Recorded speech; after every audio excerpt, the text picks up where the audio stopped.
The following program is brought to you by Rogers Anyplace TV. Enjoy exclusive content for free. Visit RogersAnyplaceTV.com. Welcome to Let's Get Writing. I'm Kathryn Mousseau. This show is about the process of writing books. If you have ideas in your head, in your heart, we're hoping to share information here on how you can take those ideas and manifest them into a book, which is exactly what my guest today did, and many of my guests do. And today my guest is Sheila Trask, and her book, this is my copy, but we have some books here in front of us, The Gratitude Attitude. Welcome to Let's Get Writing, Sheila. Thank you. Well, so exciting. This is a topic that I very much enjoy. I do a lot of reading in this genre. And so one of my first questions I want to ask you is, like, where do you see this genre fitting? Tell us a little bit about the book and, you know, where it fits. Okay, it's a self-help book. You can read it in, I don't know, if you're an avid reader, you can read it in 2 hours, but you're going to go back to it again. And people use it to help improve their life, help them think differently. And so, yeah, it was in self-help, psychology, education, because of the fact that it came out of a school project. And so, and exactly what you said was my experience. When you read it, you have so many little points in it and things that you can do, ways to think about how you yourself approach life, possibly habits that you have that you want to recognize and change. So yeah, you can sit down and read this in 2 hours, but that's just reading it. It's not doing it justice. So how, I could see self-help. I also felt a little bit spirituality. Its approach reminded me of people like Wayne Dyer and so on. How did you get called to write a book like this? You are an educator. I am an educator, and I always look for new ways to be creative in the classroom, and I'm also very spiritual, and I've probably read, I'd say, over 1,000 books in the area, and I only read nonfiction. And I decided to do a project in my classroom to allow students to learn how to do presentations, how to lead a group discussion, and something that would interest them. And so I got them all to choose a quote that meant something to them. And then what they did was they prepared a presentation, presented it to the class, led a discussion about the quote, and then everyone had to go home and write in a journal. So they had to write about what they felt about that presentation and the quote and what it meant in their life. And then they had to put 5 things that they were grateful for. And I never took the journals in till the end of the course. So the whole semester, there was never an issue with getting students to attend. No. And it was a fairly large class. And it was their favorite class because they loved doing it. It was something that they enjoyed. And at the end, when I read all of their journals, I just envisioned a book, and I thought, my God, this needs to be shared with the world. So when I gave them back to the students, I said, I would really like to create a book out of this, and if you would like to be included in it, and I made sure that they knew. Now, it won't be exactly as how you wrote it, but I will take your concepts and, you know, develop it, whatever, because there has to be consistency. But just give me back your assignment. So that everybody gave me back their journals. Everybody. They loved the idea, right? So that was in 2013. So that happened in the winter of 2013. So I spent that summer, and then it was off and on. I just started trying to see where did I want to go with this book and whatever.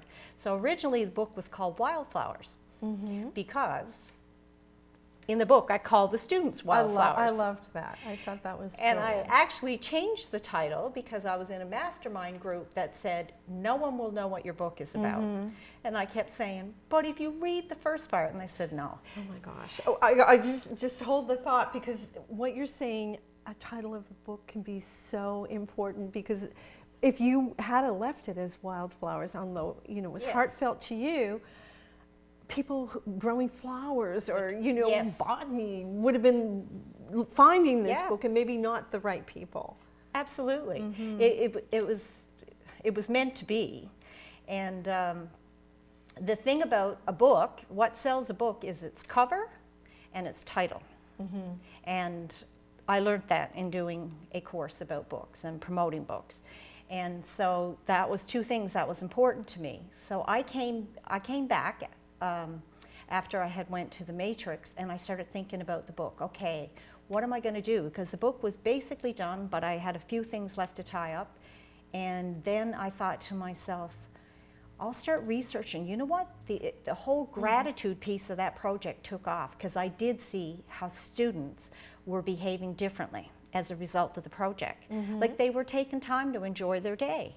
They were taking time for each other. I just noticed how it was improving their life because in the back of my mind I wanted to see if they could become more positive because, you know, students can get pretty worn down when they're, you know. Yeah. So I started researching stuff about gratitude, and you know, I was back doing stuff on gratitude years ago when people were not really talking about it and knowing the power of it, and no one was talking about the gratitude attitude. People were talking about getting attitudes, getting, you know, gratitude, you know, whatever. And so I did thorough research and I said, I'm going to call it the gratitude attitude. But now if you did a Google search, there's lots of other stuff people are talking about the gratitude attitude. The gratitude attitude. Yeah. I think I had first probably maybe heard that phraseology with the Hicks, with some of the programs I went to with Esther and Yeah. Jerry Hicks. Yeah, I they- heard yeah. sort of that, and Yeah. I went to so many, so it's Yeah. hard to pin, or I might have heard it listening to Wayne Dyer. I'm not Yeah. sure, but there's something about this type of material that can lift you up. And you know, I think, you know, we have to share with people a bit what your book is about, talking a lot about gratitude every day, writing down, you know, 5 or 10 things that you're grateful for. And it can be as simple that the sun is shining, that I have a nice home to live in. It's nothing lofty. It's just No. things that we can be grateful for in our lives. Well, the whole purpose is to change your perspective because the gratitude attitude is a perspective that you have on life. So if someone, like I had someone here in Grand Falls, Windsor, stop me and say, I have to thank you. And I said, for what? It's for your book. And I said, oh, you don't have to thank me for writing that book. And he said, yes, because I lost weight because of your book. And then he goes, well, maybe not. No, he said, it was because of your book, because your book got me off the couch. It started making me think differently and being more positive. So I started getting up and going for walks and feeling better about myself. So I really do have to give your book credit for that. And I said, well, that's a new one, because I didn't think of it as a weight loss book. But I had another woman who stopped me and said, you know what? I used your book every day when I was going through my cancer, and it's what kept me going. And, you know, that's really heartfelt, right? And I had another lady who lives in Scotland, and she wrote me. Her mother had passed, and she said, I have to thank you. I had a really adversarial relationship with my mother, and when I read your book and read the part about you and your mother, she said it dawned on me, oh my God, now I know what my mother was doing for me. When I was, you know, she was going through school and she was a psychologist and everything, and I thought, oh my God, that really makes your job worthwhile. Sure it does. It brings it from the heart, but it also raises another point. When you do write a book, it's very important to have ways that your audience can reach out to you. It's perhaps important to have, you have a website. Yeah. It's important to have the information in the book. I've occasionally seen books that people have authored themselves that they haven't put that information in, and you're going, then you have to work a little harder to find them. It seems an obvious thing, but sometimes a website is one thing, but I also have like a Facebook page. And originally when I started promoting my book, I committed to doing daily gratitude videos. Now after a while, you know, after 3 or 4 months of it, I wasn't doing it so much anymore, but it got some people started following me because they started to realize that I was taking them to different places. So wherever I went, I missed my travels. If I was in a different country or a different city, I would do a gratitude thing from there, just to help people get the whole concept. And you know, Facebook these days, I've been to some different meetings where literally the new generation coming up aren't even bothering with web pages anymore. No. They're doing it all through Instagram and Facebook, and some of them say a web page is too stationary these days. It's not moving the way that people want to see. And the bang, bang, bang, give it to me now, give it to me quickly. I want to get it in a very short paragraph. And you're not changing it fast enough, right?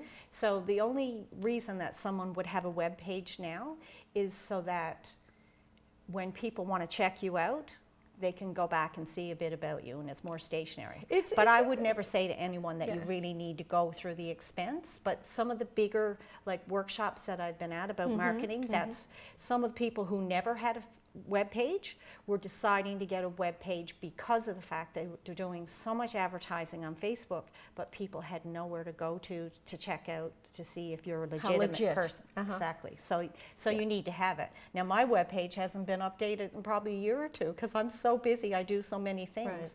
But yeah, you need to be able to maintain it and keep up. And again, for the search engines, you know, they're looking for different things all the time, and you've just got to. And that's when, once you have and you have to get, you know, what I learned from Peggy McCall is that well, nowadays what you have to do is you have to sell yourself. It's not about selling everything else, and then your book becomes secondary. Because this book is part of a series. So the thing is that then you have to have a page for each of your books. And so you need to get that, first thing you need to do is buy that domain name. And because the Gratitude Attitude was so popular, they tried charging me $10,000 for it. Yeah, and I was going to ask you what happened. Did you get the Gratitude Attitude? I ended up with the Gratitude Attitude book. The Gratitude Attitude book. So if somebody had put in that, then they would be, you know, they would be sent to my personal, you know, web page. You know, and this is what happens. Different companies buy up these names, so that early on, when you have your ideas, you do have to grab those. You do have to grab them and buy them right away, and it's and it is important. And the other thing about a web page for an author is that you have to have a page where people can go. And if you're going to have giveaways, or if there's anything you're selling, like some people may decide to sell their book from their webpage, right? It all depends, you know. So you mentioned, I'm sorry, Pat McCall? Peggy McCall. Yeah. And this is someone you studied marketing with, or tell us a bit about her. Okay, I met Peggy McCall. I first met her at The Matrix in 2015, and it was really funny because you're talking about manifesting. I was planning on going to The Matrix in August, and then I kept thinking, but I have my book and I really want to get it done. Maybe I should be spending my money on Peggy McCall. So I almost didn't go to The Matrix, but when I got to The Matrix, who was there as one of their guests but Peggy McCall, and I said, oh my God, I manifested her. So Peggy McCall was there. The person who actually designed my cover was there. That's how I met her. And the person that did the layout and stuff for me, him and his wife were there. And they were into Kindle books as well, right? So anyway, I think it was the 4th day of our training, we were allowed to have like 5 or 10 minutes with people of your choice, depending on what your interest was. And of course, my interest was books, and I had an idea for a series of books called Life Lessons from the Field. And so I talked to Peggy, and she was so encouraging, and she loved my ideas, and I signed up for an online program with her. And it basically talked about how to get your book to be an Amazon bestseller. And you know, because the other thing is that you're going to pay a company $15,000, $20,000 to do it. But I did it myself. Or you can do it yourself. Do it yourself, and it's so easy. And I had so many contacts because part of what you're doing, I don't know what you'd call it, but part of what we did at The Matrix is that you're sitting at a table with people, you're pitching your idea, and these people are from all over the world. And they're all agreeing to help each other. right? So I had hundreds and hundreds of contacts. So then it was a matter of asking these people to help promote my book. And it worked. It worked, because on the day that I put my book out and I announced it, it became #1 in Canada, and spirituality and self-help, and the United States as well. Wow. And originally they had said, just do it in the United States, because, you know, there's 30 Well, million people. it's a much bigger market. But Canada gets But it was all the overlooked, but yeah. Canadians who went after the book, because a lot of people knew me. There's a lot of Newfoundlanders all over the country, Sure, right? all over the world. And so it quickly went. And when you think about it, you know, the market, there's some pretty heavy hitters in this market. I mean, Oprah's opened the world to us, but if you think of the Wayne Dyers, Deepak Chopra, Louise Hay started Hay House. I could go on. There's so many of them. How did you feel intimidated to put your stuff out there? No, because these people inspired me, and they were me one time in their life. So, you know, Wayne Dyer used to sell his books out of the trunk of his car. Now, you know, I'm not interested in doing all that stuff. I just want people to read my books, you know, and help people. But these people inspired me, and they led me to have the interest that I have and do the writing that I have. So I don't see it as competition, right? Because these are the gurus, and you know, it's not that I aspire to be like them, but I'm interested in helping people in the same way. I want to inspire people to help themselves, to be a better version of themselves. That's my passion in life, helping people be a better version of themselves. And you do some coaching as well. This is it a tool in your coaching program?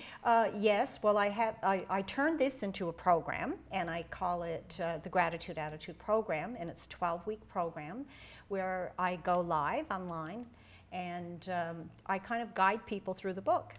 And there's a coach in Toronto who uses my book all the time, and she does one-on-one readings with her clients, and she started telling me how, you know, they found that was really changing them, because gratitude does change people. It does change your perspective. It's good for healing, and it's good for a lot of things. But anyway, that's why I designed this book, which is just a journal. And when I say just a journal, meaning that there's no extra information in that book. What it is, it's something that you can have. If you want to do the questions from my book, now you got your own book where you can write it and keep it together, and it's your own personal. Which is really nice. It's a companion to your book. It's a companion. And that's what you want, because as you're moving through this type of journey, there is a change. You'll see a change in yourself, and many people express that to you.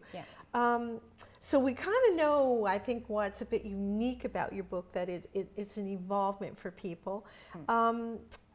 Was the writing hard for you, or did it flow? I've always been a writer. Yes. Ever since I was a young kid. So writing is something that I always loved. Actually, it was so much a part of me. At times, I would have to stop doing work and write. Like, I've written loads and loads of articles. I have a graduate degree. I wrote a thesis, and I wrote many, many things before this. But this is it takes me away from the academics and the reality of people.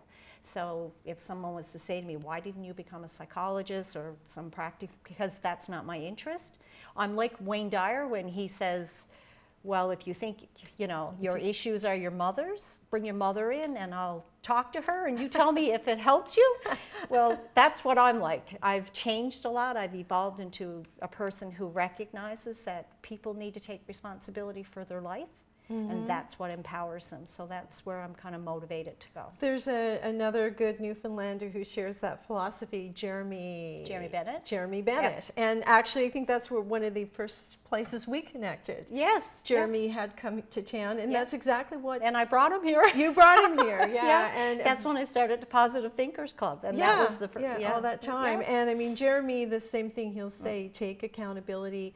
The change starts with you. And this is so it's really nice to be, I think possibly you're the first person I've interviewed in this genre of kind of the self-help. And so we've talked about how you've written it, some of but how about the publishing part of it? Did you have that figured out? Initially I didn't, but when I did my work with Peggy McCall, and she had a couple of recommendations. Going with a publisher nowadays what it means is that you have to do all of your marketing yourself. Whereas one time you'd get a contract and they'd organize all your interviews and you just went where they told you. But that's not the case anymore. So she said, why would you spend all of your time trying to get a publisher, turn over 70–80% of the profits of your book to them, and you still have to market? They expect you to do the marketing. You might as well, we have Amazon nowadays, publish your own book, you get all the money from it, you know, and you're going to do your own marketing anyway. You know, and it is fairly easy to do it, you know, online. Well, you know, I mean, exactly what you're saying is true. Still, I mean, still some people do find a path if they have a series of books that they're ready to shoot out. But the other thing about going with a traditional publisher is that it's not immediate. It's so far out there. Oh, yeah. If you want to get your book out, you just got to take it and do it. I just wanted people to read it so that I could continue on, do my other books. Now, once I get, you know, my series that I have in my head are 6 books. But when I get some more books out, then I have a much better chance of going and getting myself a literary agent and going for Hay House or some publishing company that publishes my type of book. Yeah. But that, you know, most people are doing a book nowadays, especially if they're coaching and doing things with the public to help with their credibility, you know. And so having a book helps with that. So for me, it was about getting my work out there so that people could know that this is the type of person I am, you know, this is where I'm interested, you know, this is where my interests lie. And eventually, when I retire from my teaching job, that's what I want to do. That's where I want to go the rest of my. I just want to be able to travel, do whatever I want, and write, and coach, and coach, do whatever. Yeah, talk, and the whole package would go together very well. And I'm sure there are other people out there watching this show that are thinking the same thing. Yeah, I'd like to do that. And the book becomes a tool, not an end in itself, really, in that case. Not at all. No, not at all. Yeah. You know. So, you know, I'm excited here talking to you about this. So I understand the self-publishing, and many people who have taken that path later are approached by a publisher, or it's much easier to get the door open at Hay House. You know, to get your books in there, and that opens the world to you. Yeah. It really does. And at that point, having a publisher can make a lot of sense. But initially, it's not required. No, and my whole point about being an author wasn't about selling books and becoming, you know, it was about being an international best-selling author of a series of books, which was, you know, because we were led in when I went to the Matrix that you have to have big goals. And they said, what's your goal? And I said, well, I have a book and I'd like to get it published. Not big enough. Oh, okay.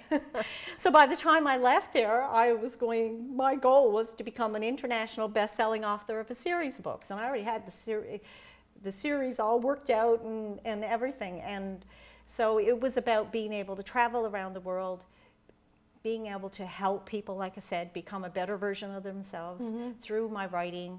And that's, you know. Very exciting.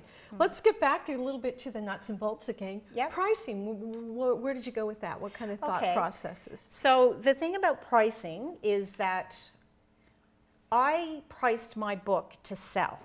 Like I wasn't concerned about making money, because you really don't make money from books. There's I've sold thousands of copies of my books, but I kept the price really low because of the fact that I want more people to read it. And if you were buying it from Amazon, and if people were buying, you know, the difference in the Canadian dollar and the American dollar and all that. So traditionally they say if you want your book to sell, to keep it under $10, but the world talks in US dollars. Yeah, right? They do. So I put my book at, I said $15 Canadian, no more than $15 Canadian. I didn't want it to be any more than that. So that's what I did. 15 Canadian. 15 Canadian. So by the time people put that's tax like $5 US.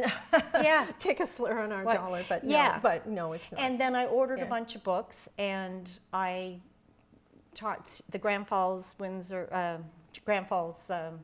drugstore Yes. down on High Yep. Street, they sell my books. No, there's right? a location locally, and Yeah. we don't have a bookstore anymore, so we No, so you know, I had to figure out where I was going to put it, and I thought, you know what, if this is a part that I don't want to get involved in, I'm too busy, so I thought it's best to put it in one place, and then that way I'm not having to check with all these people, and Yeah, you know. and again, it's a matter Yeah. of time, and so Yeah. if that's working, not everyone's for ebooks, but I'm sure it's Yeah. available as an ebook. Yes, Oh, yeah. I have it registered in the Kindle program too, so that people can. Unlimited? Yeah. Kindle Unlimited? is it? Kindle, yeah, Unlimited, Kindle yeah. Unlimited, So you and- can borrow the books, and then Yeah. is it with the libraries by any chance? Yeah, yeah. Yeah. I did a tour back in 2016 when the book came out, and I went to Stephenville, Corner Brook, Grand Falls, and Gander. I never made it east yet because I had to go back to work. Well, there you go. Work does Yeah. factor in there. But the thing that you can occasionally. do with a book is that the book never dies, right? Because you can actually launch the book over and over again Oh, there you go. and do revisions, so you can do whatever you want with it. And the thing is, if you buy the Kindle version, the revisions are automatically loaded to your Updated, yeah. updated, and that's one of the cool Yeah. things about Kindle. Whereas the print copy is what it is. Yeah. You know. I still like to hold a book in my hand. I think a lot of people do, particularly if they're a reader like you are Yeah. and like I am. We still, you know, for traveling, ebooks are fabulous. And, Yeah. but there's times when you want to have a book, and you know, I'm I writing. write my book up. Yeah, You probably well, do as well. I do. Yeah, I've Yeah. got. I pick a nice All color of my that I books like. are all marked up. And I know you know we're coming to the end of what we can talk about, and I think we've mostly covered everything. But just one last question for you, very quickly: your best writing advice? My best writing advice is write about what you know. There's too many books out there, and people are writing about things that they don't really know. And the best way to write about what you know is what you're passionate about. So write what you know and get yourself a good editor. There's too many bad books out there. And now it's so easy for bad books Yeah. to be out there, and we don't. I know you used an editor. It's obvious. I in your did, book. but you know, like I am an educator and I've done a lot of writing. So for the I mean, you have Grammarly. Like, Yeah. you don't need an editor for grammar. That's not where it goes. But people who put books out with really bad grammar, that's another whole conversation. That's a no-no. But what you need an editor for is to help you take your book to a higher level. So I actually had 2 editors, because in 2015 I sent my book to an editor, and 3 months later I'm going, where's my book? So check out who you're hiring. Okay, well, that's our last thought. Check out who you're hiring. Write with passion, write from the heart. Thank you, Sheila. I'm very grateful to you. Thank you.